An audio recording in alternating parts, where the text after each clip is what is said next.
Lors du mariage ultra chic de ma sœur à Paris, mon père a saisi le micro pour lancer devant tout le monde qu'elle n'avait même pas réussi à se trouver un cavalier, avant de me pousser violemment dans la fontaine de la cour alors que les invités riaient et applaudissaient. J'ai lissé ma robe trempée, j'ai dit « Souviens-toi de ce moment » et 20 minutes plus tard, les portes de la salle de réception se sont ouvertes. L'eau était assez froide pour me couper le souffle, pas au sens figuré, mais littéralement, j'ai frappé la surface de cette fontaine et mes poumons se sont arrêtés comme si mon corps ne pouvait pas traiter le choc assez vite pour continuer à fonctionner. Le bord en marbre m'a écorché la paume tandis que je tombais et le bruit de l'impact, une éclaboussure lourde et sonore, a résonné contre les murs de pierre de la cour de cet hôtel particulier parisien. Pendant une demi-seconde, il y a eu un silence, puis les rires ont éclaté, mais j'ai besoin que vous compreniez quelque chose avant que je ne vous raconte la suite. Je ne suis pas une personne dramatique, je ne l'ai jamais été. J'ai passé la majeure partie de mes 32 ans à être la personne la moins théâtrale dans une famille qui traite le mélodrame comme les autres traitent l'oxygène, c'est-à-dire nécessaire à la survie et consommé sans réfléchir. Je ne pleure pas au restaurant, je ne fais pas de scène dans les aéroports, je ne renvoie jamais mon plat au dîner. Même s'il y a une erreur, j'absorbe les choses, je les traite tranquillement et j'avance. Alors quand je vous dis que je me suis levé de cette fontaine, l'eau coulant d'une robe en soie marine à 1500 €, le mascara traçant 2 rivières noires sur mon visage, alors que 200 invités en tenue de soirée me fixaient et que certains applaudissaient encore, et que j'ai prononcé 4 mots qui ont glacé le sourire de mon père. Je veux que vous compreniez que je pensais chacun d'entre eux. Souviens-toi de ce moment, papa. Il a ri, il a vraiment ri, il n'avait aucune idée de ce qui allait arriver, mais laissez-moi revenir 7 mois en arrière car cette histoire ne commence pas dans cet hôtel parisien. Elle commence dans une salle de conférence à Singapour à 23h un mardi quand mon assistant Marc a frappé à la porte vitrée et a fait glisser une enveloppe de couleur crème sur la table sans interrompre l'appel. J'étais en visioconférence avec des représentants de 4 fonds souverains pour finaliser la structure d'une acquisition d'infrastructures de 2 milliards d'euros qui avait pris 16 mois à concevoir. Et Marc savait qu'il ne fallait pas déranger sauf urgence. J'ai jeté un coup d'œil à l'enveloppe. Léa Belmont et Julien Laroche, avec leur famille, sollicitent l'honneur de votre présence. J'ai posé l'invitation face contre table et j'ai continué à parler. Ce n'est pas que j'étais surprise que Léa se marie, elle était avec Julien depuis leur 3e année à HEC et Julien était le genre d'homme que mes parents avaient toujours voulu pavaner à Noël, une vieille fortune parisienne. Des épaules larges et une poignée de main ferme qui signifiait quelque chose pour la génération de mon père. Ce qui m'a surprise, c'est la mention « avec leur famille », car historiquement, ma famille ne reconnaissait ma présence que lorsqu'ils avaient besoin de quelque chose. J'avais 12 ans quand j'ai compris pour la première fois que j'étais la « mauvaise » fille Belmont. Léa était lumineuse. Tout le monde le disait, blonde, facile à vivre et socialement fluide. D'une manière que moi, calme, anguleuse et déjà plus intéressée par les tableurs que par les rallyes mondains, je n'étais tout simplement pas. Mon père, Jean-Pierre Belmont, était un avocat fiscaliste renommé du 16e arrondissement. Avec un attachement profond à l'idée d'héritage, il entraînait l'équipe de tennis de Léa, assistait à tous ses récitals et la présentait aux soirées de son cabinet comme « ma fille ». Tandis qu'il me présentait, quand il le faisait comme « l'autre ». Je ne dis pas cela pour susciter de la tristesse, mais comme contexte opérationnel. Après mes études, j'ai passé 2 ans à Londres, puis 3 à Hong Kong, et je ne suis revenu en France que lorsque mon entreprise, dont j'étais alors directrice de la stratégie chez Reed Capital Partners, une société de capital investissement gérant environ 40 milliards d'euros d'actifs, a ouvert son bureau à Paris. J'avais 30 ans quand j'ai déménagé. Je n'avais pas parlé à mes parents depuis 11 mois, non par hostilité mais simplement parce qu'il n'y avait rien à dire. Je ne leur ai pas dit quand le bureau de Paris a été lancé, ni quand j'ai été promue directrice des opérations mondiales. Et je ne leur ai pas dit quand, un mardi soir de mars, 3 ans. Avant ce mariage, j'ai épousé Mathieu Reed lors d'une cérémonie privée dans un vignoble du Bordelais avec 14 personnes présentes, dont aucune n'était mes parents. Je ne leur ai rien dit parce qu'ils n'avaient jamais posé de questions.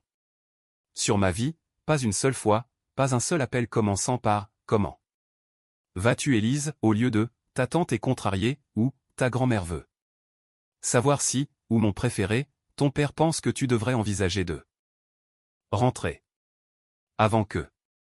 Alors, quand cette invitation a atterri sur ma table de conférence à Singapour, j'ai failli dire non, c'est Mathieu qui m'a convaincu du contraire. 2 jours plus tard lors d'un dîner dans notre appartement, il était encore à Tokyo pour des acquisitions et nous parlions via FaceTime.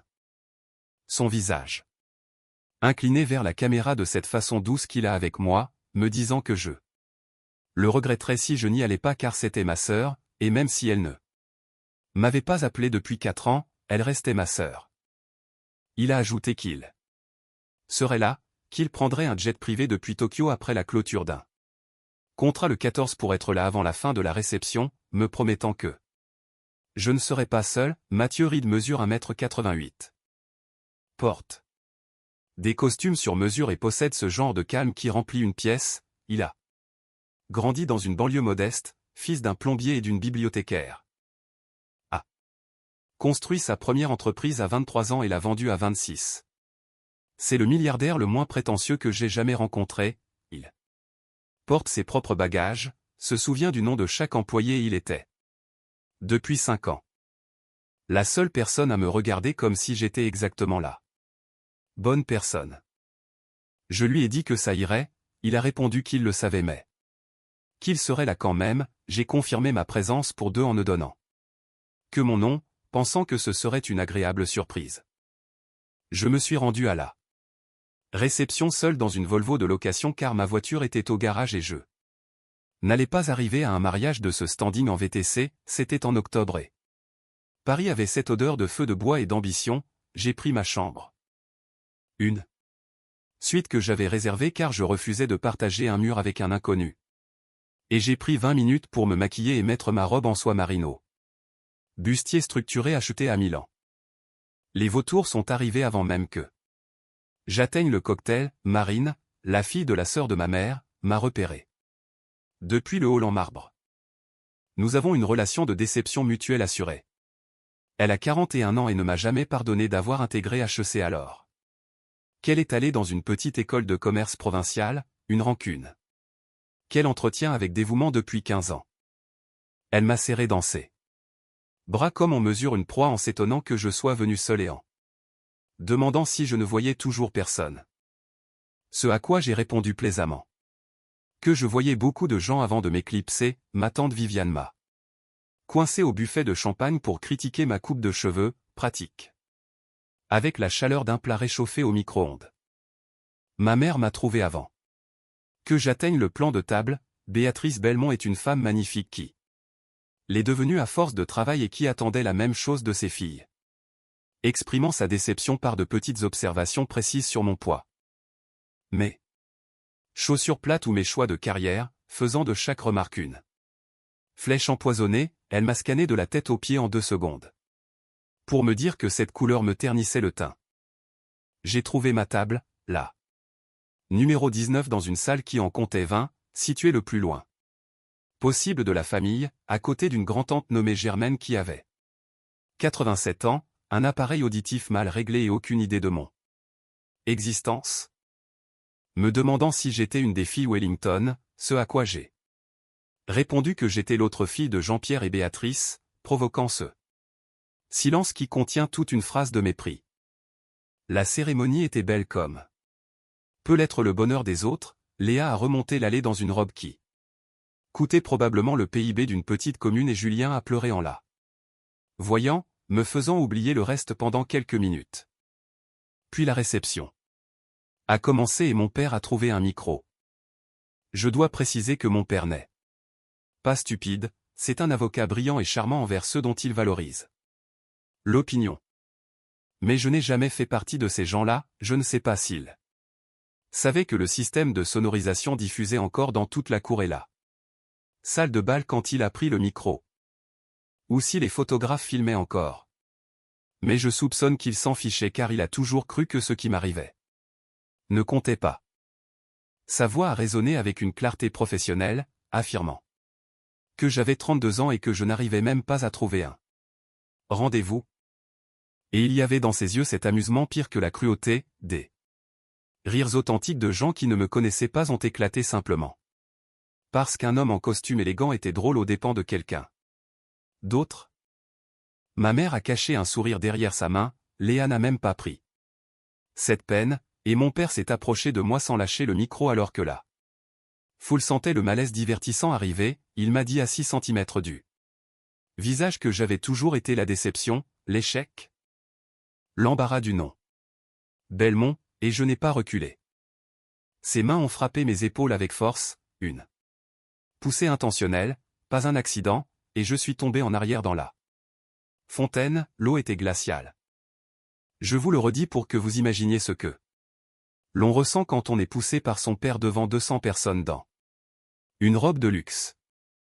Je veux que vous compreniez ce que l'on ressent en se relevant d'un bassin en marbre, trempé, sachant que les photographes mitraillaient. Qu'aucune personne, ni ma mère, ni ma sœur, ni un ami d'enfance, n'a bougé pour m'aider. Je me suis levé, la robe ruinée, un talon cassé, le mascara brûlant mes yeux, et j'ai regardé mon père, ma mère, puis Léa qui se tenait la main devant la bouche sans que je sache si elle était horrifiée ou si elle riait. J'ai dégagé mes cheveux mouillés et j'ai dit d'une voix calme et assurée. Souviens-toi de ce moment, papa, et quelque chose dans mon ton a éteint son sourire, je suis rentré à l'intérieur en laissant une traînée d'eau sur le marbre. J'avais un plan car je connais ma famille et je savais que quelque chose de ce genre arriverait, quelque chose de conçu pour me rabaisser. À l'étage. J'ai appelé Marc pour confirmer le timing et j'ai envoyé un message à Mathieu, lui disant que mon père venait de me pousser dans une fontaine mais de rester sur l'horaire prévu. Mathieu a répondu en moins de 90 secondes qu'il avait vu la scène depuis la terrasse et que son équipe était prête, mais j'ai refusé qu'ils interviennent pour ne pas gâcher le mariage de Léa. 20 minutes plus tard, j'ai mis ma robe de rechange, également en soie marine, j'ai retouché mon maquillage, mes mains étaient stables, je ne pleurais pas, j'étais d'un calme olympien, je suis redescendu alors que mon père faisait la cour. Près du bar. Rouge de plaisir et recevant l'approbation d'hommes de son âge. J'ai repris ma place à la table 19 et à 18h47, les portes de la salle se sont ouvertes, 2 hommes sont entrés d'abord, des membres de la sécurité de Mathieu, avec cette posture militaire de ceux qui scannent les sorties, et mon père, fidèle à lui-même, est allé vers eux pour dire que c'était un événement privé. Ils l'ont ignoré cliniquement, puis Mathieu est entré, portant encore son costume de Tokyo, sans cravate, les cheveux décoiffés par l'hélicoptère qu'il avait déposé après son vol privé, il a traversé la salle comme un courant traverse l'eau. Les gens s'écartant instinctivement car sa présence imposait le passage.